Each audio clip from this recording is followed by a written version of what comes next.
মুআজ্জাজ Mukarram Adham রহমাতুল্লাহ আলাইহি ওই জঙ্গলে কাঠ কেটে কেটে বিক্রি, ওই কাঠ কেটে কেটে যেন শহরে বিক্রি করে আসে, তাতে জীবিকা নির্বাহ করে, সারা রাত্রি ধরে আল্লাহর ইবাদত করে, আল্লাহর উপাসনা করে। এ ভাইরা আমার বাবা জীবনেরা, এইভাবে চলতে চলতে তিনার একটা বড় ইচ্ছা হলো, বলক শহরে জুম্মা মসজিদে যাওয়ার পরে সামনে কাতারে গিয়ে নামাজ পড়বো। ভাইরা আমার মা বোনেরা, এই জুম্মা মসজিদের প্রথম কাতারে যদি আপনি নামাজ পড়েন, একটা উটের লোমের সমান নাকি পাওয়া যায়। দ্বিতীয় কাতারে যদি আপনি নামাজ পড়েন, তাহলে আপনার একটা গরুর লোমের সমান নাকি পাওয়া যায়। তৃতীয় কাতারে যেন যদি দাঁড়ানো যায়, তাহলে একটা ছাগলের লোমের সমান নাকি পাওয়া যায়। আর চতুর্থ কাতারে দাঁড়ালে একটা মুরগির সমান নাকি পাওয়া যায়। এইরকম ভাবে একটা স্তর আছে, কিন্তু আমরা প্রথম কাতারে যাওয়ার চেষ্টা করি না, চেষ্টা করি সবচেয়ে পিছন কাতারে দাঁড়াবো, সামনে কাতারে দাঁড়াই না। ভাইরা আমার বাবা জীবনেরা, ওই আপনার বলক শহরের জানা ফকির জঙ্গলে বসে বসে আল্লাহর জিকির করে, আদহাম রহমাতুল্লাহ আলাইহি জঙ্গলে বসে বসে আল্লাহর জিকির করে। এই আপনার মনে ইচ্ছা হলো বলক শহরের জুম্মা মসজিদে সামনে কাতারে গিয়ে যেন নামাজ পড়বো। এই দেখেন ভাইরা আমার বাবা জীবনেরা, বলক শহরের জুম্মা মসজিদে একেবারে সামনে কাতারে গিয়ে দাঁড়িয়ে গেছে, ছিঁড়া ফাটা জামা গায়ে দিয়ে, ছিঁড়া ফাটা জামা গায়ে দিয়ে দাঁড়িয়ে গেছে। এরা মনে করছে যে কি ব্যাপারে এই ফকির কোথা থেকে আসলো রে? হ্যাঁ, আচ্ছা বলেন তো, জামাতে আপনার গরিব হোক আর বড় লোক হোক সব সমান লাই না? কেউ বলবে যে তুই গরিব আমার পাশে দাঁড়াবি না, হবে? এই ইমাম গরিব, ইমাম একে দাঁড় করাস না, চলবে? জি না, ওই জায়গাতে আপনার চাইতে সম্মান বেশি।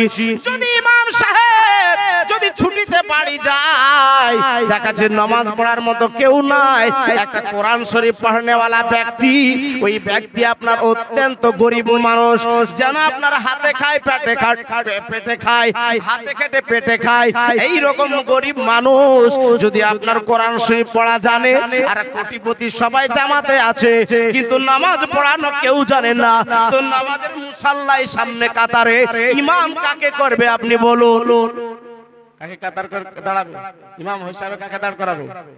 ওই লোকটাকে কিনা, গরিব লোকটাকে। এখন যদি বলে যে ওই যে গরিব মানুষের খেটে খেটে খাই, ওর পিছনে আমরা নামাজ পড়ানো তো হবে নাকি? জি না, আল্লাহ পাক রব্বুল ইজ্জত সম্মান ইজ্জত বাড়িয়ে দিয়েছে। যেই ব্যক্তি আল্লাহ পাক রব্বুল ইজ্জতের কালামুল্লাহ মুখস্থ করে নেয়, আল্লাহ পাক কিয়ামতের দিনে তার সম্মান ইজ্জত বাড়িয়ে দেয়। শুধু তাই নয়, তার ইজ্জত, তার বাপ মায়ের ইজ্জত বাড়িয়ে দেয়। কোন ব্যক্তি যদি হাফেজে কোরআন হয়ে যায়, কিয়ামতের দিনে আল্লাহ পাক রব্বুল ইজ্জত তার বাপ মার মাথার উপরে নূরের তাজ পরিয়ে দিবে। জোরে বলুন সুবহানাল্লাহ। বেরাদার ইসলাম মুআজ্জাজ মুকাররাম, ইলম এমন একটা জিনিস, জ্ঞান এমন একটা জিনিস, আল ইলমু নূরুন, জ্ঞান হচ্ছে একটা আলো। একবার জোরে বলুন সুবহানাল্লাহ। যার ভিতরে জ্ঞান নাই, ওই ব্যক্তি যেন আপনার অন্ধকার ভিতর অন্ধকার থেকে গেল, যার ভিতরে জ্ঞান আছে ওর ভিতর যেন আলোময় হয়ে গেল। জোরে বলুন সুবহানাল্লাহ। ভাইরা, কিন্তু ও আল্লাহর ওলির ভিতরে জ্ঞান, ওদের জ্ঞান আল্লাহ প্রদত্ত জ্ঞান, আল্লাহর দেওয়া জ্ঞান। আদহাম রহমাতুল্লাহ আলাইহি যেন আপনার কি করলো, জঙ্গল থেকে বের হয়ে বলক শহরে জুম্মা মসজিদে কাতারে দাঁড়িয়ে গেল। এরা মনে করতেছি ছিঁড়া ফাটা ফকির পাগল কোথা থেকে আসলো।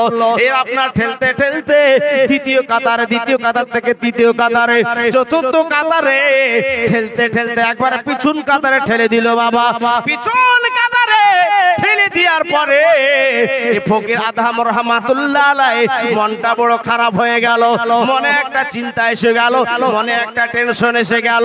আদহাম রহমাতুল্লাহ আলাইহি নামাজ সমাপ্ত করার পরে বাবা কি করলো, এই আদহাম রহমাতুল্লাহ আলাইহি যেন ওই জঙ্গলের মধ্যে যেন চলে গেলেন। জঙ্গলে যাওয়ার পরে যেন আপনার চিন্তা করতে লাগলো, আহারে এখানকার মানুষ কেমন, এই শহরের মানুষ কেমন, আমাকে ঠেলতে ঠেলতে পিছন কাতারে ছেড়ে দিল। এই চিন্তা করতে করতে, আল্লাহর উপাসনা করতে করতে, আল্লাহর জিকির করতে করতে যেন আপনার তন্দ্রা এসে গেল, যেন ঘুম চলে আসলো। ঘুমিয়ে ঘুমিয়ে যেন স্বপ্ন একটা দেখতেছে। কাকে? আল্লাহর পয়গম্বর খিজির আলাইহিস সালাম যেন স্বপ্নে এসে বলতেছে, ওগো আল্লাহওয়ালা ব্যক্তি, ওগো আল্লাহর বন্ধু, আর চিন্তা করিয়েন না, আপনার জন্য আল্লাহ পাক এমন একটা পুরস্কার রেখেছে, আপনি চিন্তার ধারণা করতে পারবেন না। আপনি খুশি হয়ে যাবেন। আল্লাহ পাক আপনার নামে এমন একটা জিনিস তৈরি করে রেখেছেন। আল্লাহ পাক আপনাকে এমন একটা গিফট দিবে, এমন একটা উপহার দিবে, তা নিয়ে আপনি সন্তুষ্ট হয়ে যাবেন। জোরে বলুন সুবহানাল্লাহ। আল্লাহর পয়গম্বর খিজির আলাইহিস সালাম, খিজির আলাইহিস সালামের নাম শুনেননি? যাকে পানির ডিপার্টমেন্টে রাখা হয়েছে। পৃথিবীতে যত পানি আছে, আপনার যত বড় সমুদ্র হোক না কেন, পৃথিবীর সমস্ত পানির ডিপার্টমেন্টে খিজির আলাইহিস সালামকে রাখা হয়েছে। এই জন্য পুকুরে হোক, নদীতে হোক, আপনার ওই পানিতে পেশাব করা নিষেধ আছে। কেন? আল্লাহর পয়গম্বর খিজির আলাইহিস সালাম এখনো জীবিত আছে, পানির ডিপার্টমেন্টে তাকে রাখা হয়েছে। জোরে বলুন সুবহানাল্লাহ। ভাইরা আমার, বাবা জীবনেরা, খিজির আলাইহিস সালাম সুসংবাদটা দিয়ে দিলেন। বললেন, শোনো গো, ওগো আল্লাহওয়ালা ব্যক্তি, আপনি সকাল বেলায় কি করবেন? সকাল বেলায় বলক শহরের বাদশার দরবারে চলে যাবেন। বাদশার দরবারে যাওয়ার পরে এই কথাটা আপনি গিয়ে বলবেন যেন তার মেয়ের সঙ্গে আমার বিয়ে পড়িয়ে দেয়। তার মেয়ের সঙ্গে বিয়ের পয়গাম আপনি যে গিয়ে দিয়ে দিবেন। এই বলক শহরের বাদশার কাছে সকালের নামাজ পড়লো আদম রহমাতুল্লাহ আলাইহি, ফজরের নামাজ পড়ার পর জিকির আজকার করলো। জিকির আজকার করার পর দোয়া তাসবিহ তাহলিল করার পরে সকাল সকাল বাদশার দরবারে যেন হাজির হয়ে গেছে। হাজির হয়ে যাওয়ার পরে দুইটা গেটম্যান দাঁড়িয়ে আছে। বাবা, দুইটা গেটম্যান দাঁড়িয়ে রয়েছে। এ আপনার আদম রহমাতুল্লাহ আলাইহি বলছে, একটু আমাকে ভিতরে ঢুকতে দাও। বলে, কেন ঢুকতে দিব? বলে, আমি একটু বাদশা জাহাপানার সঙ্গে একটু দেখা সাক্ষাৎ করব। বলে, কেন? বলে, তার সঙ্গে পার্সোনাল একটা কথা আছে। দেখবেন বাবা, গেটম্যানের অত সহজে ঢুকতে দেয় না। একজন ব্যক্তি বলতেছে, আদম রহমাতুল্লাহ আলাইহি, এই ফকির মনে হয় ইনার কোনো টাকা পয়সার প্রয়োজন পড়েছে। আমাদের বাদশা বড় দিলদার মানুষ, হয়তো কিছু টাকা পয়সা দিলে তার বড় উপকার হবে, অতএব একটু তাকে একটু ছাড় দিয়ে দেন। আর একজন বলছে, না না, আমাদের জাহাপানা বাদশা তো আমাদের কিসের জন্য রেখেছে গেটম্যান হিসাবে, যাতে যে সে এই ভিতরে ঢুকতে না পারে। আমরা যদি ঢুকতে দিই তাহলে আমাদের চাকরি থেকে বরখাস্ত করে দিবে। যুক্তি করার পর বলছে, না রে, একটু ঢুকতে দে, আমাদের যা হয় হোক। এবার ছাড় দিল। একবারে ডাইরেক্ট খাস কোয়ার্টারে, যেখানে বাদশা থাকে সেই কোয়ার্টারে ঢুকে গেছে। যার পরে আসসালামু আলাইকুম আসসালামু আলাইকুম ওয়া রাহমাতুল্লাহি জাহাপানা এ বাদশা, একবারে ডাইরেক্ট সালাম। যত বড়ই লোক হোক না কেন, সালাম দিলে সালামের উত্তর দিতে হবে কিনা? হ্যাঁ, সালাম দেওয়া হচ্ছে সুন্নাত, উত্তর দেওয়া ওয়াজিব, গুনাহগার হয়ে যাবে। এজন্য আপনার বাড়িতে যাবেন, সালাম দিয়ে ঢুকুন। যে কোনো বাড়িতে যাবেন, আপনি বাড়িতে যাবেন তবু সালাম দিয়ে ঢুকেন। বাড়ি থেকে বের হবে তবে সালাম দিয়ে বের হন, কারণ সালাম আদান প্রদান করা হচ্ছে, একে অপরকে দোয়া দেওয়া। জোরে বলুন সুবহানাল্লাহ। একে অপরকে দোয়া দেওয়া। আসসালামু আলাইকুম ওয়া রাহমাতুল্লাহ, আপনার প্রতি আল্লাহর রহমত ও শান্তি বর্ষিত হোক। জোরে বলুন সুবহানাল্লাহ। ওয়ালাইকুমুস সালাম, তোমার প্রতিও আল্লাহর রহমত ও শান্তি বর্ষিত হোক। আচ্ছা, এটা ভালো না খারাপ? মুআজ্জাজ মুকাররম, আপনার বাড়িতে যখন সালাম দিয়ে বের হবেন, আল্লাহ পাকের আয়াতেই বাড়িটা থাকে, আল্লাহর রহমতের চাদুয়াতে ঢাকা থাকে ওই বাড়িটা। জোরে বলুন সুবহানাল্লাহ। কিন্তু বাবা, আমাদের লজ্জা লাগে স্ত্রীকে সালাম দিতে। নিজের স্ত্রীকে সালাম দিয়ে কোন দিন? আর স্ত্রীরা সালাম দেয় না। আরে বাপ রে, যদি স্ত্রীকে সালাম দেয় ও বলবে কি এত বড় বুজুর্গ কবে থেকে হইলে? তাই কি না মুআজ্জাজ মুকাররম? এটার জন্য একে অপরকে সালাম দিবেন। বিরাদর ইসলাম, মুআজ্জাজ মুকাররম, স্ত্রীকে সালাম দিবেন আর স্বামী স্ত্রীকে সালাম দিবেন। এ ভাই ভাইরা আমার বাবা জীবনেরা সালাম দেওয়ার পরে বাদশা বলতেছে তোমাকে এখানে ঢুকতে দিল কে? বলে কাগজে মিনতি করেছি গেটম্যানকে, তাই ঢুকতে দিয়েছে আমাকে। সর্বপ্রথম ঢুকতে দিয়েছিল না, তারপরে কষ্ট করে ঢুকেছি। তো ঢুকেছো ঠিক আছে, কিন্তু কেন ঢুকেছো একবার বলো। বলে বাদশা জাহাপানা আপনাকে একটা পাইগাম দিতে চাই। বলে কি পাইগাম দিবেন? বলে পাইগামটা হচ্ছে আপনার মেয়েকে আমি বিয়ে করতে চাই। আচ্ছা বলেন তো, এই যদি ফকির যাওয়ার পরে যদি বাদশাকে ডাইরেক্ট বলে যে আপনার মেয়েকে বিয়ে করবো, আর খুশি মেরা মুখ ফাটিয়ে দিবে না? হ্যাঁ, এক লাখ ওয়ালা যদি মাস্টার, এই দেখেন বাবারা, যদি 1 লাখ টাকা ওয়ালা একটা মাস্টার বিটিকে যাওয়ার পরে যদি মাস্টারকে বলে যে আমি বিয়ে করব, আমার মতো মৌলবি আলী হোসেন হলেও হয়তো বিয়ে দিবে না। যে আপনার 6,000 টাকা বেতনওয়ালা, 8,000 টাকা বেতনওয়ালা মৌলবির সঙ্গে বিয়ে দিব না। হ্যাঁ ভাইরা, ওই রকম একজন বাদশা যেন বাদশার কাছে যাওয়ার পরে বলছে ডাইরেক্ট বিয়ে করব। ভাইরা আমার মা বোনেরা, মন্ত্রীকে ডাকা হলো। মন্ত্রী একবার এদিকে এসো বাবা, এদিকে এসো বাবা। বলে কি হলো জাহাপানা? এই ব্যক্তি ঢুকলো কি করে আমার খাস কোয়ার্টারে? বলে জাহাপানা গো, আমি তো 2 জন গেটম্যানকে রেখেছি, কেমন করে ঢুকলো? বলে দেখো পাগলে কি বলে, ছাগলে কি না খায়, একটু পার্শ্বে কাউন্টারে গিয়ে নিয়ে বোঝাও। বলে ফকির কি বলতেছো বাদশাকে? বলে বাদশার মেয়েকে আমি বিয়ে করব, এটা আল্লাহর পয়গম্বর খিজির আলাইহিস সালাম আমাকে বলে দিয়েছে সুসংবাদটা। এ মন্ত্রী শোনো রে, আল্লাহর পয়গম্বরের কথা কোনদিন ঝুটা হয় না। আল্লাহর পয়গম্বরের কোন কথা কোনদিন মিথ্যা হয় না। মিথ্যা তো দূরের কথা, কোন ঘরে পয়গম্বরের, মিথ্যাবাদীর ঘরে কোন পয়গম্বরের জন্মই হয় না। জোরে বলো সুবহানাল্লাহ। ভাইরা আমার বাবা জীবনেরা, এই দেখেন বাবা, ওই মন্ত্রী এবার বলতেছে এ ফকির শোনো রে, তুমি কি ওই মহিলাকে চিনো? বাদশার মেয়েকে কি তুমি চিনো? ওর নাম কি তুমি জানো? বলে না না, নাম জানার নাই। সে কেমন দেখতে, কি করে, কি রকম মেয়ে আমার এটা জানা নাই। বেরাদার বলে ওই মহিলাটার নাম হচ্ছে মাগুল বাহার। ঘরের মধ্যে বসে থাকে, ঘরের মধ্যে বসে থাকার পরে আল্লাহর জিকির আজগার করে, আল্লাহর উপাসনা করে। আজ পর্যন্ত কোন পরপুরুষ তার চেহারা পর্যন্ত দেখে নাই। জোরে বলো সুবহানাল্লাহ। আমি মন্ত্রী, আমি আজ পর্যন্ত তাকে দেখে নাই। সে এত দামি দামি মালা পরে, ওই মালা কি তুমি চোখে দেখেছো? বলে না না। একটা মালা বের করার পরে বলতেছে এই দেখো সুন্দর একটা মালা, এই রকম মালা তুমি বাপের জন্মেও কোনোদিন দেখো নাই। এই রকম একটা মালা যদি এনে দিতে পারো, তাহলে ওই বাদশার মেয়ের সঙ্গে তোমার বিয়ে পড়ানো হবে।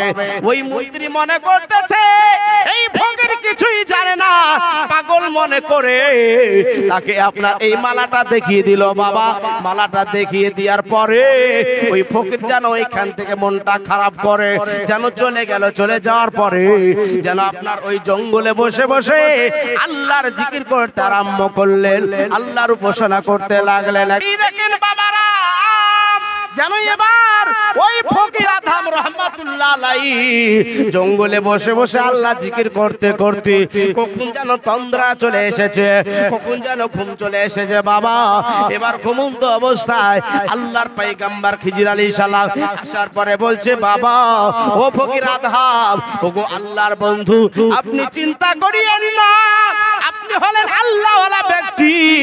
আল্লাহু মাওলা ফালাহুল কুল, যে আল্লাহর হয়ে যায়, যে আল্লাহর হয়ে যায়, আল্লাহ তার হয়ে যায়, আর সারা পৃথিবী তার সৃষ্টিজীব তার গোলাম হয়ে যায়। জোরে বলুন সুবহানাল্লাহ। বহু ওলির জীবনী পাওয়া যায়, আল্লাহর ওলিরা বাগে চড়ে চড়ে যেন আপনার বাজার করিয়ে বেরিয়েছে, বাগে চড়ে চড়ে যেন ইসলাম প্রচার করে বেরিয়েছে, বাগে চড়ে চড়ে কলমা প্রচার করে বেরিয়েছে, বাগেরা তাদের পায়ে কদমে এসে চুমু দিয়েছে। ভাইরা আমার মা বোনেরা, এইরকম বহু জীবনী পাওয়া যায়। আদম রহমাতুল্লাহ আলাইহি ওই কথাটা এবার বললেন, হুজুর ওগো আল্লাহর পয়গম্বর খিজির আলাইহিস সালাম আমাকে এই মালা দেখিয়ে মন্ত্রী যেন তাড়িয়ে দিয়েছে। ওগো আল্লাহর বন্ধু, চিন্তা করিও না। সকাল বেলায় ফজর নামাজ পড়ার পর সকাল বেলায় সমুদ্র ধারে চলে যাবে। সমুদ্র ধারে যাওয়ার পরে দেখবে সমুদ্রের পানির ফেনাতে একটা যেন ঝকঝকে একটা মালা দেখতে পাবে। এই মালা এত দামি, ওই বাদশার গোটা রাজ দরবার বিক্রি করলে এই মালার দাম দিতে পারবে না। একবার জোরে বলুন সুবহানাল্লাহ।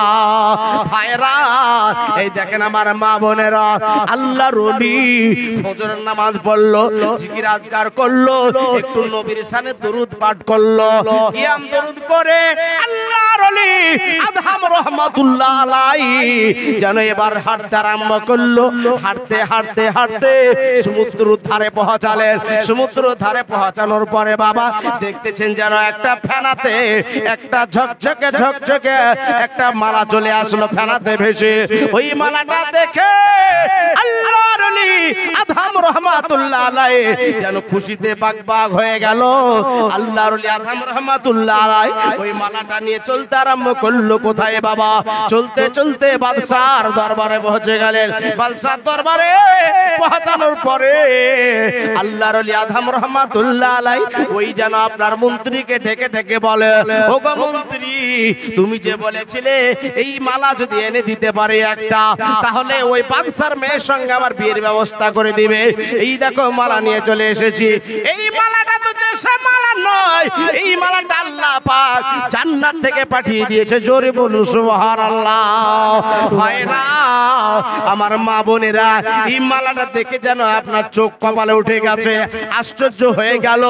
এই মন্ত্রী বলতে চাহারে, এই মালা তুমি কোথায় পেলে? বলে কোথায় পেয়েছি ও বাদ দাও, তুমি যেটা কথা দিয়েছিলে সেটা তুমি করবে কিনা বলো। ভাইরা আমার মা বোনেরা, এই মালাটা দেখার পর আশ্চর্য হয়ে গিয়ে বলছে এবার আমি কি করব। এই মালা নিয়ে বাদশার দরবারে চলে গেলেন। হুজুর, এই দেখুন কত দামি মালা, আমি একটা কথা বলে দিয়েছি জোশে পড়ে গিয়ে। বলে এই কথা তোমাকে কে বলতে বলেছিল? তার ভিতরে কি আছে কে জানে? বেরাদার, আপনার দরবারে হয়তো একটা ফকির আসলো ভিক্ষা করতে, ওর মধ্যে কি ভরা আছে আপনি কি করে জানেন? এই জন্য কবি বলে কৃষি জঙ্গলকে খালি মাত সমঝো, কোন জঙ্গলকে খালি মনে করতে নাই। হয়তো জঙ্গলে একটা পোকা, বিষাক্ত পোকাও থাকতে পারে, ঠিক না? এই জন্য কোন জঙ্গলকে খালি মনে করতে নাই। একটা পাগল ছাগল বলে আপনি ওকে জাতা মাতা করে অহংকার করে লাথি মেরে তাড়িয়ে দিলেন, তার ভিতরে কি আছে এক আল্লাহই জানে, ঠিক কি না? ভাইরা আমার বাবা জীবনেরা, এই ফকিরকে এখন কি করব জাহাপানা আপনি বলুন। বলে শোনো গো, আমার মেয়ের সঙ্গে যদি এই ফকিরে বিয়ে পড়িয়ে দিই তাহলে ইতিহাস উল্টে যাবে। লোকে আমাকে বলবে দেখো একটা ফকির ধরে বিয়ে দিয়ে দিয়েছে। না না, এটা কখনো করা যাবে না। তাহলে কি করতে হবে? বলে এই ফকিরকে পাহাড়ের পদদেশে চলে যাও, এমন একটা নির্জন জায়গায় নিয়ে চলে যাও যাতে কেউ না বুঝতে পারে। এই দেখেন বাবা, কিছু মানুষকে সঙ্গে করে নিয়ে, যুবকদেরকে সঙ্গে করে নিয়ে এই মন্ত্রী বাদশাহ কিছু লোকজনকে নিয়ে যাওয়ার পরে ওই পাহাড়ের পদদেশে এত মারতে আরম্ভ করলো। বলে তোমরা আমাকে কেন মারো? ও ফকির যখন বলছে কেন তোমরা আমাকে মারো, বলে শোনো, তুমি যতই চেষ্টা করো না কেন তোমার মতো ফকিরের সঙ্গে ওই বাদশার মেয়ে বিয়ে দেওয়া হবে না। ভাইরা আমার মা বোনেরা, এই দেখেন বাবা, ওই ফকির লোকটাকে আদহাম রহমাতুল্লাহ আলাইহিকে মারতে মারতে একবারে বেহুশ করে ফেলে দিল। এরা মনে করছে মারা গিয়েছে, বেহুশ হয়ে হাত পা ছেড়ে দিল, আপনার চোখ বন্ধ হয়ে গেল, জিহ্বা লাড়া ছেড়ে দিল, হাত পা শার্ট করে দিয়েছে। এরা মনে করছে ফকির আদহাম মারা গিয়েছে। না না, মারা যায় নাই। এই জন্য মানুষে বলে রাখে আল্লাহ মারকে, আর আল্লাহ রাখে কে? আল্লাহ যদি মরবো, যদি মনে করে মারবো, কোনো গুনাহ রুখতে পারবে না। পারবে? আল্লাহ যদি মারবো মনে করো কোনো মাইল্লাল রুখতে পারবে না। আর যদি মনে করে বাঁচিয়ে রাখবো, কোন মাইল্লাল তাকে মারতে পারবে না। ভাইরা, তার ভিতরে আত্মা এখনো আছে, তারা মনে করছে মারা গিয়েছে। এবার যেন চলে গেল, বাদশাকে খবর জানিয়ে দেওয়া হলো ওই মন্ত্রী ওই ফকিরকে মারতে মারতে দুনিয়া থেকে হটিয়ে দিয়েছি, দুনিয়া থেকে তার জানকে প্রাণকে বের করে দিয়েছি, তাকে মেরে ফেলেছে মারতে মারতে। এই দেখেন বাবা, কিন্তু ফকির মারা যায় নাই, ফকির তো বেঁচে গেল।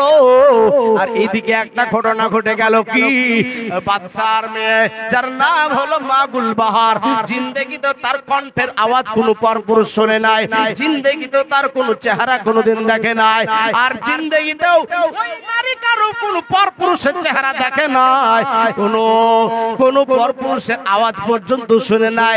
এত সতী মহিলা, এত নেককার মহিলা, এইরকম মহিলা কি এই এলাকাতে খুঁজলে একটা পাওয়া যাবে নাকি?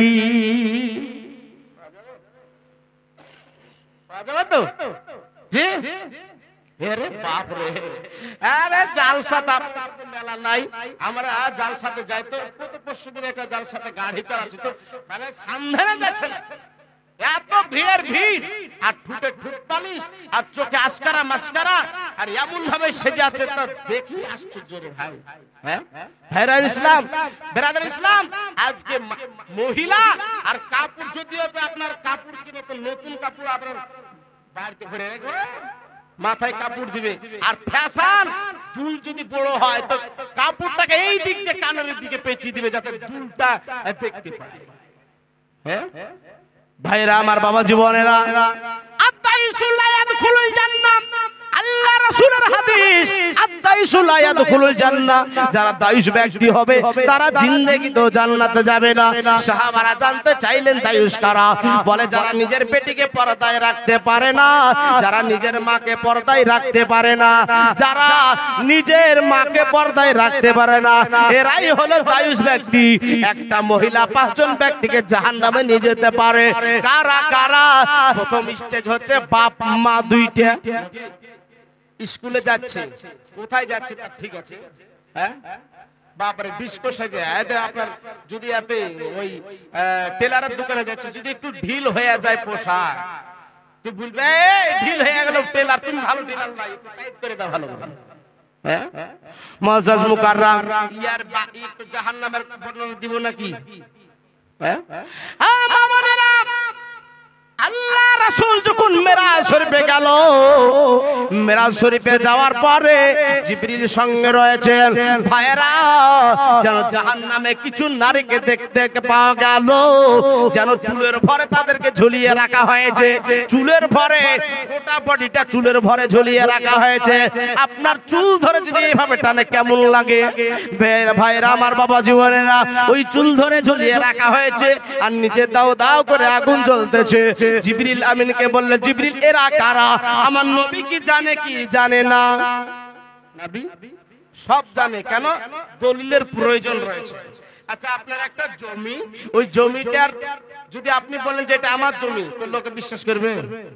তার জন্য কি লাগবে? দলিল, রেকর্ড লাগবে কি না? তা আমার নবী মুস্তাফা জানার সত্ত্বেও আপনার দলিল রেকর্ড দিচ্ছে, মানুষ যেন এটা জেনে যায়।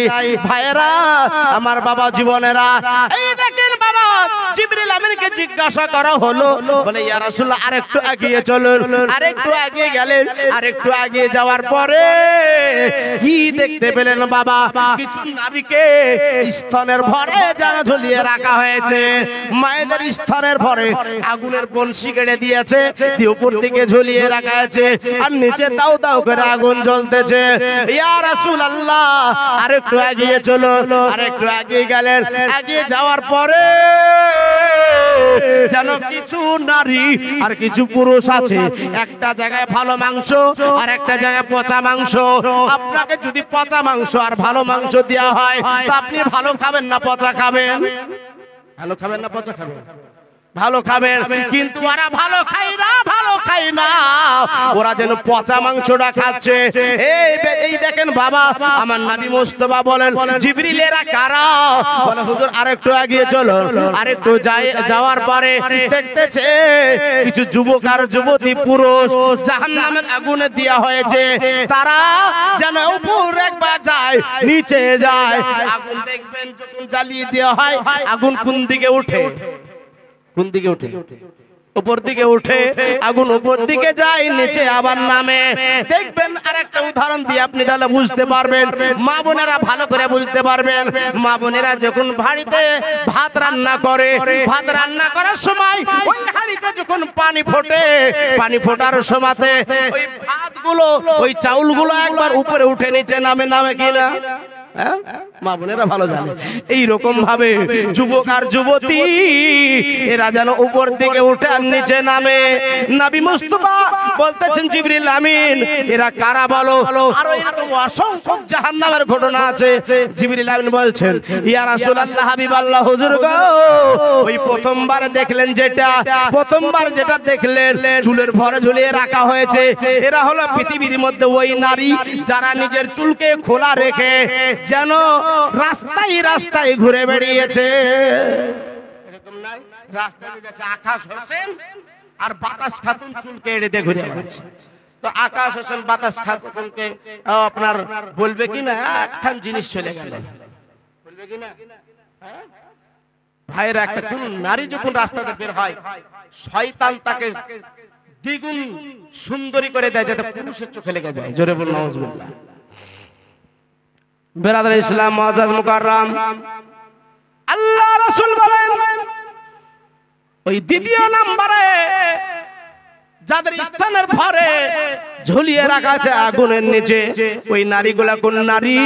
যারা টাইট টাইট পোশাক পরিধান করেছে, রাস্তায় চলাফেরা করেছে, আপনার যেন পরপুরুষের চোখে লেগেছে। তারা অনেক নারী এই জন্য জেনাতে লিপ্ত হয়ে যায়, এই জন্য ধর্ষণ বেড়ে গেছে। বাড়েনি?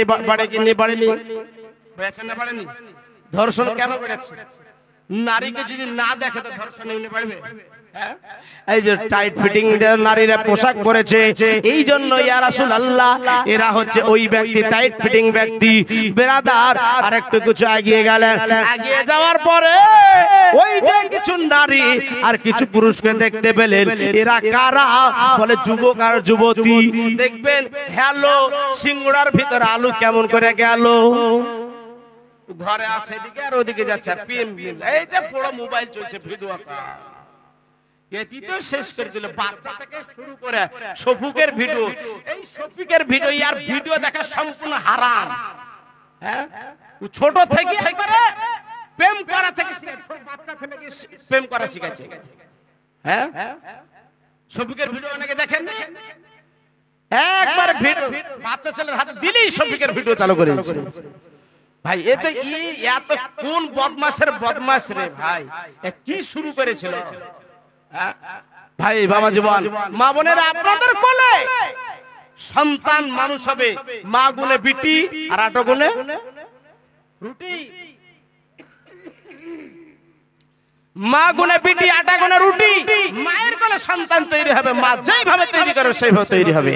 আর দেখা যাচ্ছে বাচ্চাটা কাঁদছে, তার কান্দিস না বাবু, বাবু কান্দিস না, এই লে মোবাইল, মোবাইলে দিচ্ছে।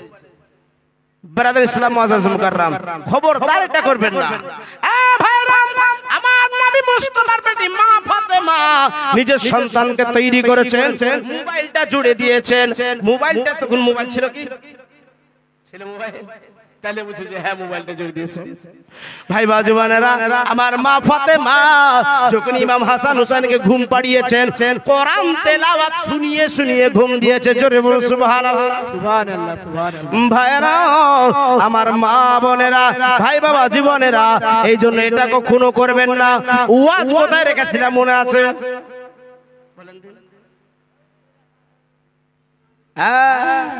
ভাই বাবা জীবন, আদহাম রহমাতুল্লাহ আলাইহি, ওই ফকির আদহাম রহমাতুল্লাহ আলাইহি মালা নিয়ে যাওয়ার পরে যখন এই পাহাড়ের পদদেশে নিয়ে গেল, মারতে মারতে একেবারে অজ্ঞান করে দিল।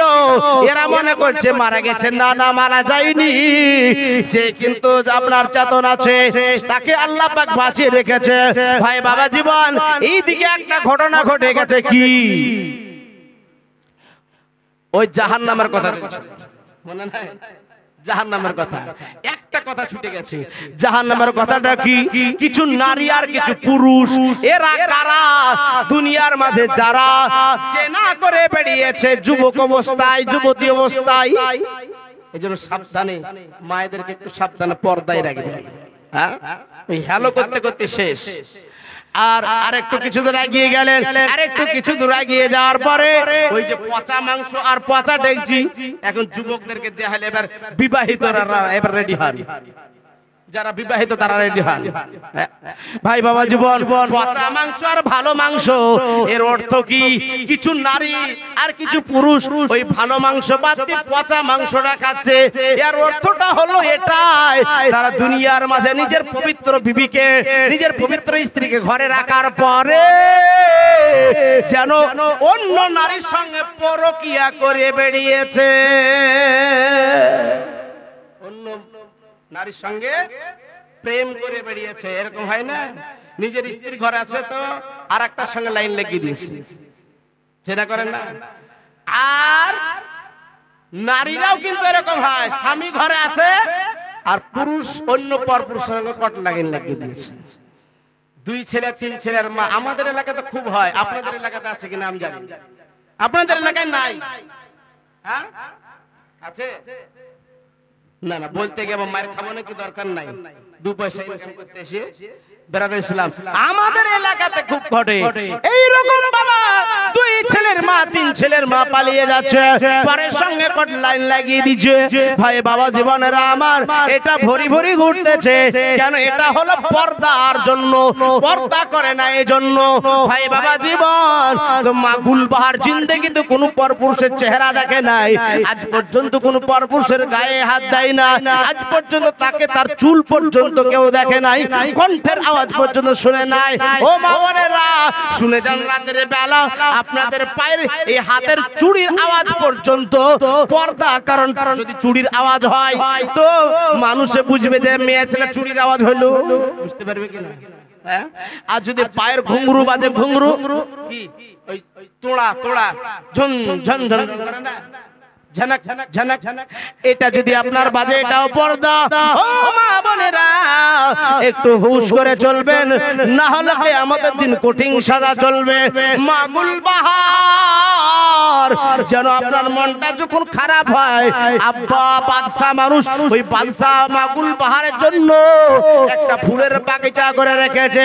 ওই ফুলের বাগিচায় ঘোরাঘুরি করে, অনেক রকম ফুলের সুবাসনায়, অনেক রকম ফুলের যেন খুশবু গ্রহণ করে। এই দেখেন বাবারা, আমার মা বোনেরা, যখন মনটা চেঞ্জ হয়ে যায় আবার ঘরের মধ্যে চলে যায়, ঘরের মধ্যে যাওয়ার পরে আল্লাহর জিকির আজকার আরম্ভ করে দেয়, আল্লাহর উপাসনা আরম্ভ করে দেয়। এ ভাইরা আমার বাবা জীবনেরা, এইভাবে চলতে চলতে মা গুলবাহার ফুলের খুশবুগুলো নিতে নিতে একটা আস্তা সাপ, একটা বিষধর সাপ আসার পরে মা গুলবাহার পায়ে যেন ছবল মেরে দিয়েছে, ফস করে ছবল মেরেছে, আর কিছুক্ষণের মধ্যে বেহুশ হয়ে পড়ে গেছে। সাপে কাটার রোগী বাবা, ও তো তাড়াতাড়ি মারা যায় না, মারা যায়, মারা যায়। বেহুশ হয়ে যখন পড়ে গেল, মা গুলবাহারের সঙ্গে যারা কিছু মহিলা গাইড থাকে, ওই মহিলারা তুলে নিয়ে যাওয়ার পরে একটা জায়গায় শুয়ে দেয়া হলো। বড় বড় ডাক্তার কবিরা জানা হলো, সবাই এক বাক্যে কথা বলে দিল যে আপনার মেয়ে পৃথিবীতে আর বেঁচে নাই। যে আসে সেই বলে যে আর পৃথিবীতে আর বেঁচে নাই। হ্যাঁ, তো বেঁচে যখন নাই তাহলে তাকে তো গোসল করে কাফন দাফন করাতে হবে নাকি? হ্যাঁ, কবরস্থ করতে হবে, জানাজা পড়াতে হবে। তো মা গুলবাহার তার গোসল করে কাফন পরিয়ে এবার জানাজার ব্যবস্থা করা হলো। এই দেখেন বাবা জীবনেরা, মা গুলবাহার রাদিয়াল্লাহু তাআলা আনহার যেন আপনার গোসলের ব্যবস্থা করা হলো। গোসল করে কাফন দাফন পরিয়ে দেওয়া হলো। কাফন পরিয়ে দেওয়ার পরে এবার পাহাড়ির প্রদেশে জানাজা চলতেছে, জানাজা চলতেছে। ওই ফকির কিন্তু বেঁচে আছে। ওই ফকির বলতেছে একটা লোককে ডেকে, কার জানাজা চলতেছে? পরে এই জানাজাটা বাদশা মা গুলবাহারের জানাজা জানাজা চলতেছে।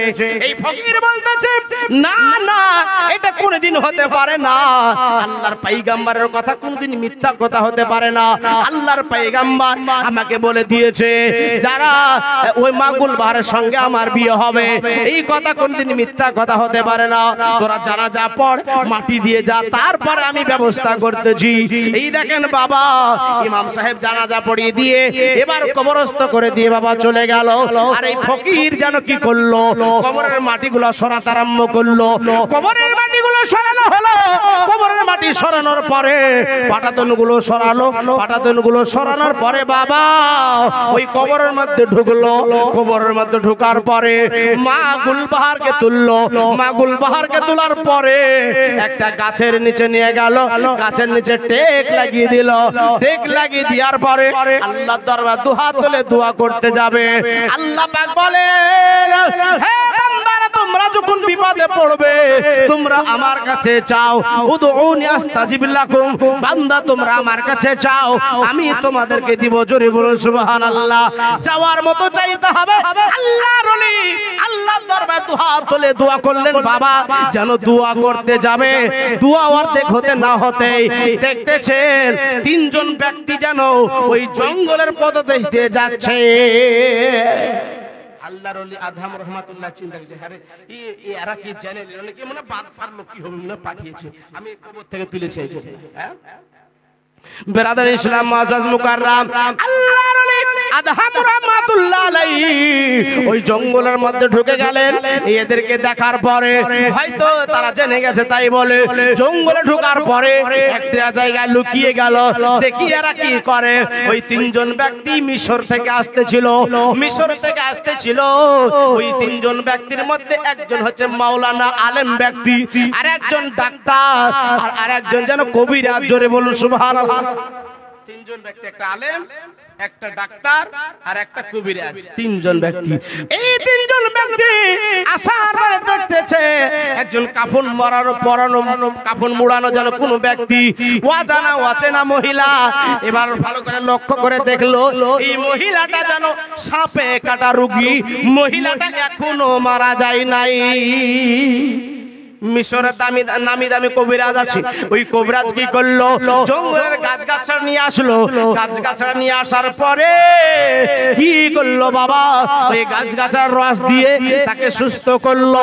হুঁশ ফিরে পেল।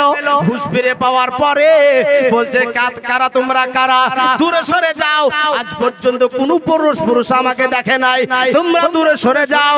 আমাকে তোমরা দেখিও না, আমার দিকে তোমরা নজর ডালিও না, তোমরা দূরে সরে যাও, দূরে সরে চলে যাও। বলে মা গো, এই জঙ্গলে কেমন করে আসলে? আজ পর্যন্ত আমরা জঙ্গল গিয়েছি, এই গভীর জঙ্গলে কোন নারীকে দেখতে পাই নাই। বলে বাবা, আমি এই জঙ্গলে কেমন করে আসলাম বলতে পারবো না। এই এমত অবস্থায় ওই ফকির আদহাম রহমাতুল্লাহ আলাইহি জঙ্গল থেকে বের হলো। জঙ্গল থেকে বের হওয়ার পরে কি বলতেছেন জানেন? বলছে, বাবারা তোমরা শোনো শোনো, এই জঙ্গলে কেমন করে এই মহিলাটা আসলো আমি তোমাদেরকে একটু বলবো। বলে কি বলবে বলো? বলে মাগুল বাহারের নাম হচ্ছে মাগুল বাহার, বাদশার মেয়ে। এই বাদশার মেয়ের সঙ্গে আমার বিবাহ হওয়ার কথা। আমি যখন এই ফকির এই জঙ্গলে বসবাস করি, জঙ্গলে আল্লাহ জিকির আজকার করি, আমার একদিন মনে ইচ্ছা হলো, মনে একটা বড় সাধ হলো, ওই বলক শহরে জুম্মা মসজিদে গিয়ে আমি যেন একটু নামাজ পড়বো, একটু মন ভরে ইবাদত করব। এই করতে করতে আমাকে ওরা ফকির ফাটা ছিঁড়া ফাটা জামা গায়ে দিয়েছি বলে আমাকে তারা ঘৃণা করতে করতে একেবারে পিছন কাতারে ঠেলে দিল। মনটা খারাপ করে জঙ্গলে এসে শুলাম। আমাকে আল্লাহর পয়গম্বর আপনার খিজির আলাইহিস সালাম আমাকে এসে জানিয়ে দিল, বাবা মনটা খারাপ করিয়ে না গো, আল্লাহর বন্ধু আপনার জন্য আপনার যেন পুরস্কার বড় উপহার রয়েছে। পুরস্কারটা ছিল এটাই, বাদশার মেয়ের সঙ্গে আমার বিয়ে। ও বাবারা তোমরা শোনো, আমি যখন রাজদরবারে গেলাম, আপনার মন্ত্রী বলল একটা নামি দামি মালা দিতে হবে। মালা নিয়ে গেলাম। তারা মালা পেয়ে আমি কি জানি তারা কি বুঝলো, আমাকে মারতে মারতে বেহুশ করে এই পাহাড়ির প্রদেশে ফেলে রাখলো। এক পরাজয়ে দেখলাম এই মাগুল পাহাড়ের যেন জানাজা চলতেছে। আমি কোনো মতে বিশ্বাস করলাম না, কেন? কারণ আল্লাহর পয়গম্বর আদম, আল্লাহর পয়গম্বর খিজির আলাইহিস সালাম আমাকে এই সংবাদটা দিয়েছে। তাই এই জন্য বাবা আমি কবর থেকে তুলে আল্লাহর দরবারে দোয়া করতে যাব, এমন অবস্থা আপনারা আসলেন। এবার মাগুল পাহাড় বলতেছে তুমি কেমন করে আজকে এই জায়গাতে আসলে? বলে শোনো গো, আমি আমার বাবার একমাত্র বেটি, আদরের বেটি, আমার মা জননী আমার জন্য যেন একটা ফুলের বাগিচা রেখেছে। ওই ফুলের বাগিচাতে আমি ঘোরাঘুরি করি, ফুলের বাগিচাতে ঘোরাঘুরি করতে করতে আমাকে সাপে কেটেছে। এই থেকে আমি আর বলতে পারবো না।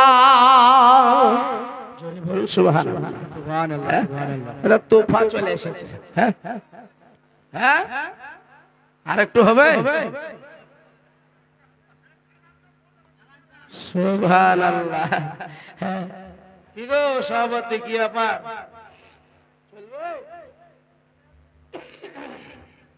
মানুষের চাহিদা আছে দেখছি, একবারে মাছ হিলছে তো মানুষ হিলছে না রে ভাই। আমি ভাবছি ছেড়ে দিয়ে পালাবো। একবার দরুদ পড়ি, আল্লাহুম্মা সাল্লি আলা সাইয়্যিদিনা মাওলানা মুহাম্মদ ওয়া আলা আলি সাইয়্যিদিনা মাওলানা মুহাম্মদ সাল্লি আলা মুহাম্মাদিন মুহাম্মদ সাল্লাল্লাহু তাআলা সাল্লাম। ভাই বাবা জীবনেরা, এবার মাগুল বাহার আর ফকির আদম রহমাতুল্লাহ আলাইহি দুজনে এক জায়গায় বসে আছে। আল্লাহর ওই আল্লাহওয়ালা ব্যক্তি, একজন আলেম, একজন যেন ডক্টর, আর একজন হচ্ছে আপনার কবিরাজ। এই তিনজন ব্যক্তি বলতেছে, ও মাগুল বাহার, তুমি যদি রাজি থাকো তাহলে এই ফকির ছেলেটার সঙ্গে বিয়ে পড়িয়ে দিব, যদি রাজি না থাকো তাহলে কিছু করার নাই। মিয়া বিবি রাজি তো কিয়া করেগা কাজী। যুবক ভাইরা খুব হাসছে। হ্যাঁ, মনে মধ্যে তো হয়নি, হলে আমাকে ডাকো, ঠিক আছে। আমার বাবা জীবনেরা, মিয়া বিবি রাজি তো কিয়া করেগা কাজী। এই দেখেন ওই মাগুল বাহার যেমন তেমন রাজি হলো না বাবা। এই দেখেন বাবা, ওই মহিলাটা যেন আপনার তাকাচ্ছে কোন দিকে? ওই পুরুষের দিকে তাকাচ্ছে, ফকিরের কপালের দিকে তাকাচ্ছে। কপালের দিকে তাকালে তাকে নূরের ঝলক মারি দিল। জোরে বলুন সুবহানাল্লাহ। নূরের ঝলক।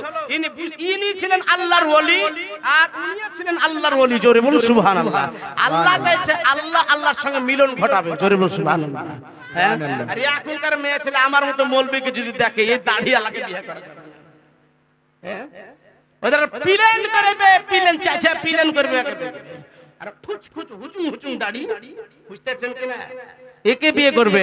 এই মা বোনেরা, বিয়ে যদি করতে হয় দাড়ি আলাকাই করেন, পাঁচ ওয়াক্ত নামাজি দেখে বিয়ে করেন। যারা দাঁড়িয়ে দাঁড়িয়ে হুশ পায়ে বের করে দেয়, পেশাব ফিরে, তাদেরকে বিয়ে করিয়েন না।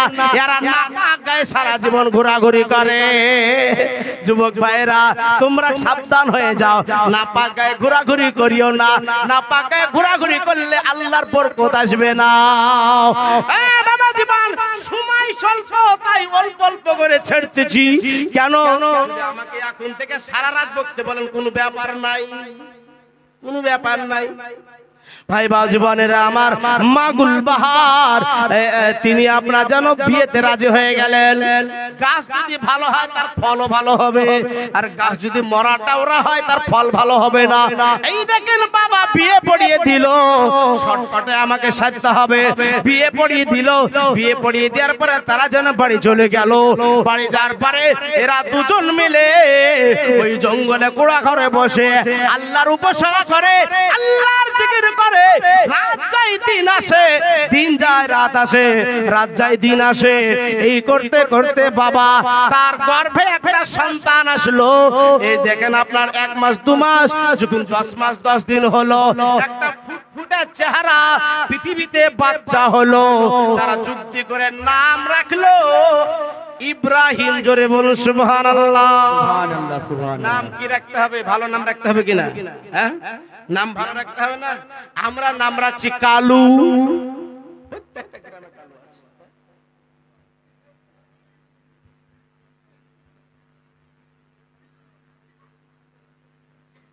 তো ব্রাদার ছিলাম, কি নাম রাখতে হবে আমি বলবো, তো আপনারা একটু এক কাজ করেন না, এই 10 টাকা 20 টাকা করে একটু দুয়াতে শামিল হতে পারবেন না? এবার বলবে যে মৌলবি দেখে শুরু করলে নাকি আর দুয়াও মাকবুল ইবাদ, দুয়ার হাদিস 3টা বলবো। আর দুয়াও মাকবুল ইবাদ, দোয়া হচ্ছে সমস্ত ইবাদতের মগজ। জোরে বলুন সুবহানাল্লাহ।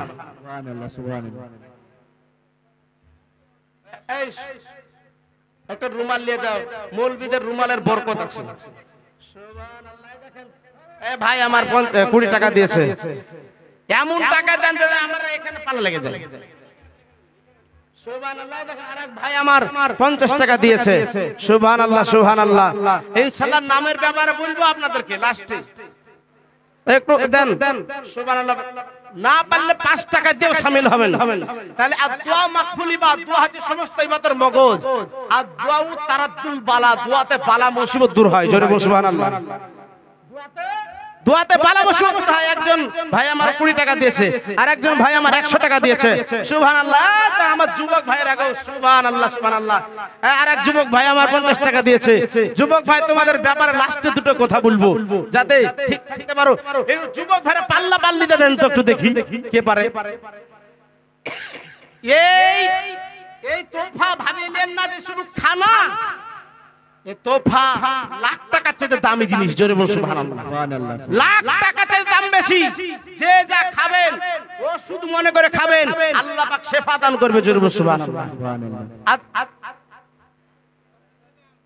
সুবহানাল্লাহ সুবহানাল্লাহ। তাহলে আদুয়াউ তারাদ্দুল বালা, দোয়াতে বালা মুসিবত দূর হয়। হ্যাঁ, আর তাকদিরু ইয়ারুদ্দু ইল্লা বিদুয়া, ভাগ্য পরিবর্তন হয় না, কিন্তু ইল্লা বিদুয়া, আমার ভাগ্যতে দুয়াতে ভাগ্য পরিবর্তন হয়ে যায়। জোরে বলুন সুবহানাল্লাহ। তো যাই হোক, যখন বলছে যে হুজুর চারিদিক থেকে হাত উঠছে যে হুজুর আর 10 মিনিট চালান, আর 10 মিনিট চালান, তো যাই হোক ইনশাআল্লাহ হবে। কিন্তু আপনার কালেকশন গুলো ছাড়েন না, ওই মা বোনদের দিকে ই করে যান, দেখেন ওদের আঁচলের টাকা বাঁধা আছে। সুবহানাল্লাহ। তো আরেকজন ছোট ছেলে 10 টাকা দিয়েছে। সুবহানাল্লাহ। দোয়া হবে তো একবার দুরূদ পাঠ করেন, আমি আপনাদের মনের আশাটা মিটিয়ে দিই। কিন্তু টাকা দিতে ভুলেন না, কিন্তু বলে দিছি আমি টাকা আমি দিব। দরুদ পড়ি, আল্লাহুম্মা সাল্লি আলা সাইয়্যিদিনা মাওলানা মুহাম্মাদ ওয়া আলা আলি সাইয়্যিদিনা মাওলানা মুহাম্মদ সাল্লাল্লাহু আলাইহি সাল্লাম। এই দেখেন বাবা, সুন্দর একটা বাচ্চা হলো, তার নাম হলো ইব্রাহিম। কিন্তু আমরা নাম রাখি কালু, বল্টু, সেন্টু, রন্টু, ঝুন্টু, সুইজ, স্প্রিট, পাম্পার, টায়ার, এসব নাম রাখি না। আরে ভাই সব যাতে কালু, আর কালু প্রত্যেকটা জায়গাতে নাম আছে, যেখানে জলসা দেখেছি নাল কালুর বরকত খুব। একটা লোকের, বুঝতে পারলেন কি না, একটা লোকের প্রথম বেটা হয়েছে, তো হুজুরের কাছে গেছে। হুজুরের কাছে যাওয়ার পর বলছে কি, হুজুর কি নাম রাখবো? তো নাম রাখেন আব্দুর রহমান, আল্লাহর কাছে পছন্দ হলেন আব্দুর রহমান। তাহলে এটা পুরাতন নাম, চলবে না, কি নাম রাখবে? তো কিছুদিন পরে দেখছে ওর নাম রেখে দিয়েছে ফুটিয়া। আবার একটা দিতে বাচ্চা, কি নাম রাখবে? হুজুরের তো নাম হচ্ছে না, তো ওর নাম রেখে দিয়ে ছিড়ে। আর একটা বেটা হয়েছে, ওর নাম হচ্ছে পচা। 3টে বেটা আর একটা বিটি আছে। তো ওই বিটিটার আনালা, এই পানসিনি না কি বলে আপনাদের, পানসিনি বলে আনালা। তো আপনারা কি করেছে, ওই আনালাতে এসেছে। এবার বিয়ের দিন তারিখ ধার্য হবে। সুবহানাল্লাহ। ভয় করছে। সুবহানাল্লাহ। তো আনালাতে এবার দিন ধার্য হবে।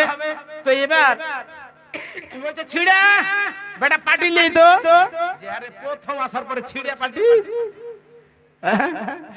এবার দ্বিতীয় জনাকে বলছে বেটা ফুটো বদনাতে পানি নি তো, তো বুঝছে এটা ফুটিয়ে বদনাতে পানি লিসবে, এখন তো কুটুম হয়নি।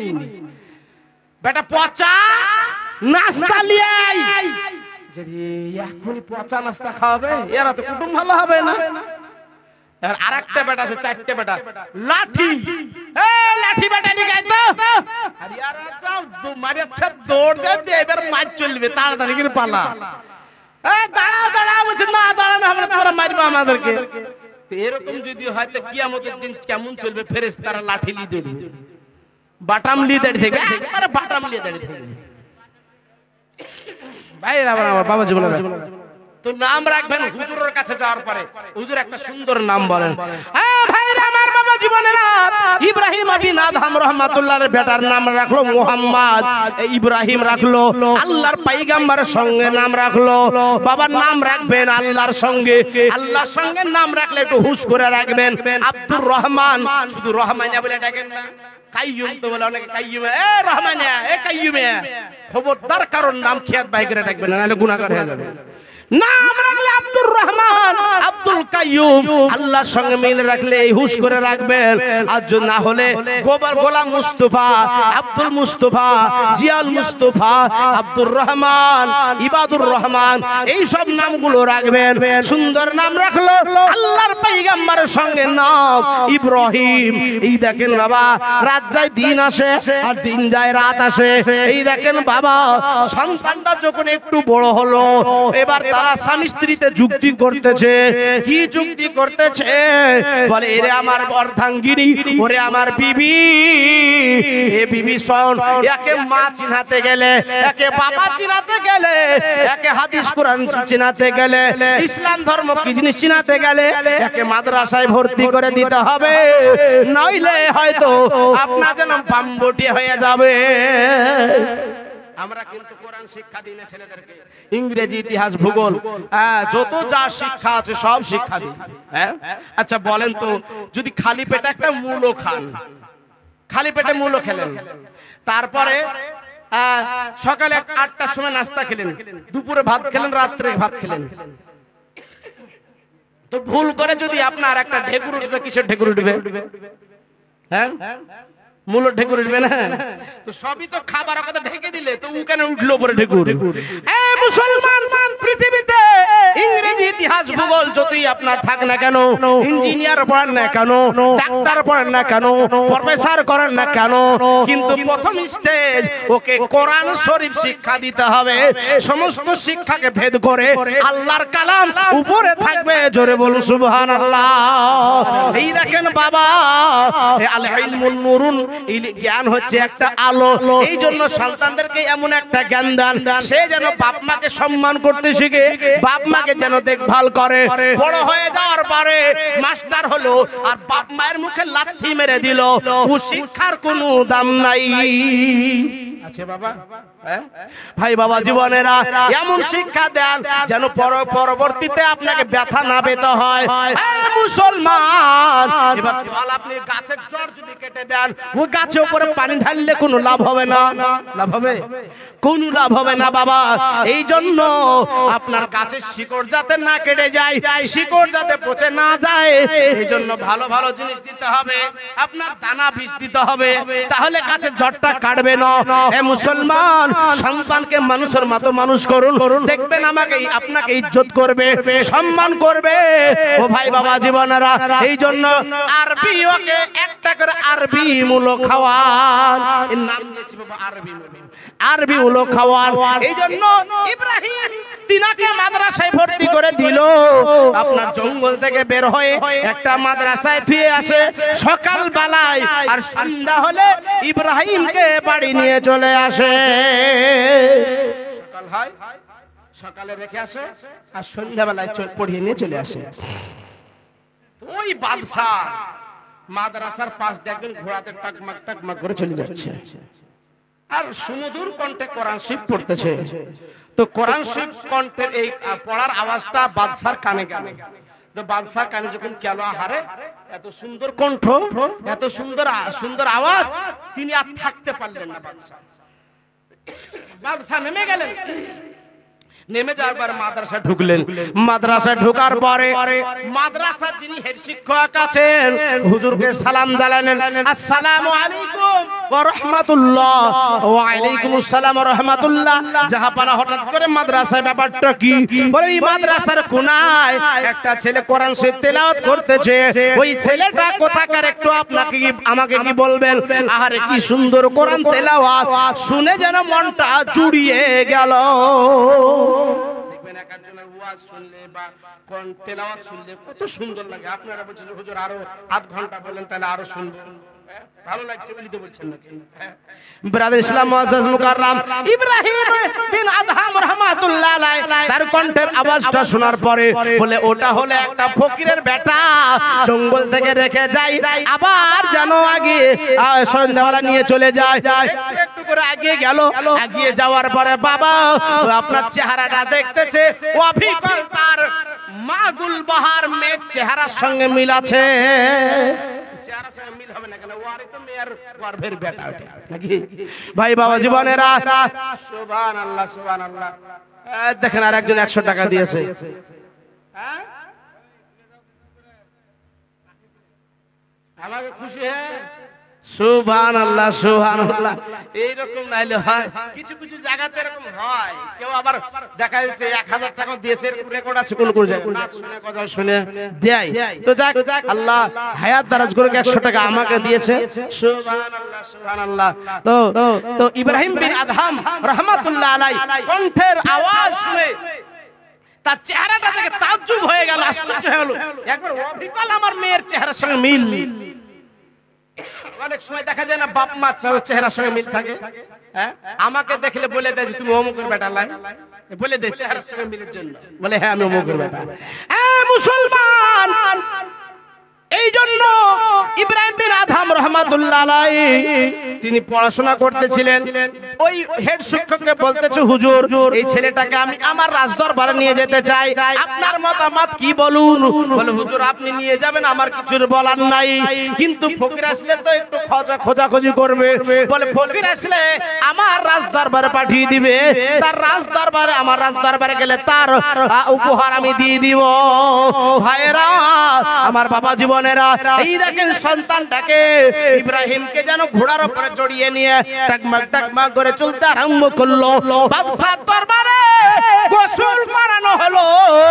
গোসল করানোর পরে একটা নামি দামি বাদশাহী পোশাক পরিয়ে দেওয়া হলো, চোখে সুরমা পরিয়ে দেওয়া হলো, গায়ে আতর লাগিয়ে দেওয়া হলো, একটা রাজমুকুট পরিয়ে দেওয়া হলো। ওই বাচ্চা ছেলেটা কেন তাকে এত সম্মান করলো? মেয়ের চেহারার সঙ্গে মিল আছে এই জন্য, কিন্তু সে জানে না এটা আমার নাতি, জানে না যে আমার এটা নাতি, চেহারার সঙ্গে মিল আছে এই জন্য। এ ভাইরা এ বাবা জীবনেরা, তাই বাবা কি করলো? এবার জানো ফকির ওই গেটম্যান দুটোকে বলে দিয়েছে যদি কোনো ফকির আসে তো তাকে স্বাগতম দিয়ে আমার খাস কোয়ার্টারে নিয়ে আসবে। ফকির সন্ধ্যাবেলা ঠিক চলে এসেছে। সন্ধ্যাবেলা আসার পরে বলতেছে এই হুজুর আমার ছেলেটা কই দেন? তো বলছে আপনার ছেলেটার ঠাই হয়েছে, আপনার কত ভাগ্য ভালো, আপনার ছেলেটাকে রাজা মশাই নিয়ে গেছে, দিয়ে এর পিলাই চমকে গেছে, এর পিলাই চমকে গেছে। কেন বলেন তো?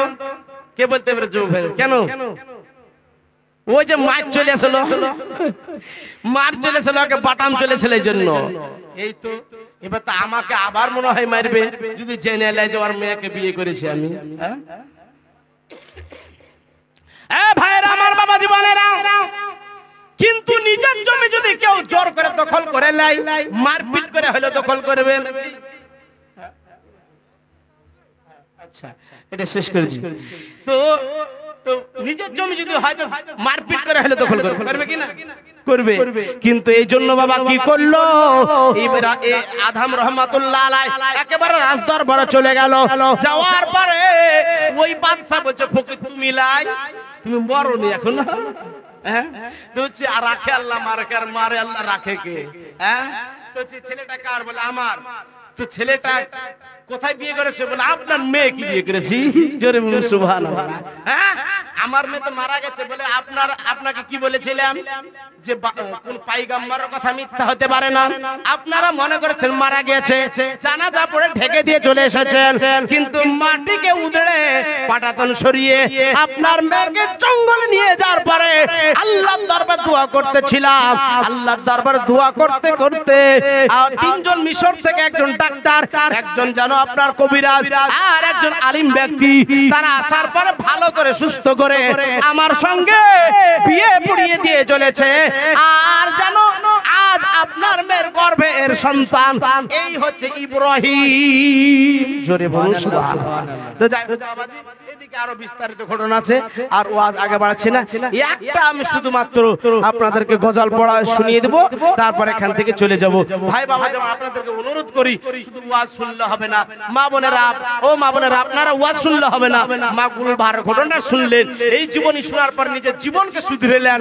ও 5 ওয়াক্ত নামাজ পড়ান, নিজে পর্দা করুন, নিজের ছেলে মেয়েকে পর্দা করান, নিজের ছেলে মেয়েকে নামাজ পড়ান, আপনারাও নামাজ পড়ান, নিজে নামাজ পড়বেন, দেখবেন আপনার ছেলেরাও নামাজ পড়বে। আল্লাহ রাসূল বলেছেন তোমরা 9 বছর থেকে ছেলেদেরকে নামাজ পড়া তাকিদ দাও, 10 বছর হলে তাকে মারো, 12 বছর হলে প্রয়োজন হলে ঘর থেকে ধাক্কা দিয়ে বের করে দাও, কিন্তু নামাজ পড়াকে ধরাতেই হবে। অনেক ওয়াজ ছিল বাবা, বলতে গেলে রাতকে রাত ঘুরিয়ে যাবে, তো এখান থেকেই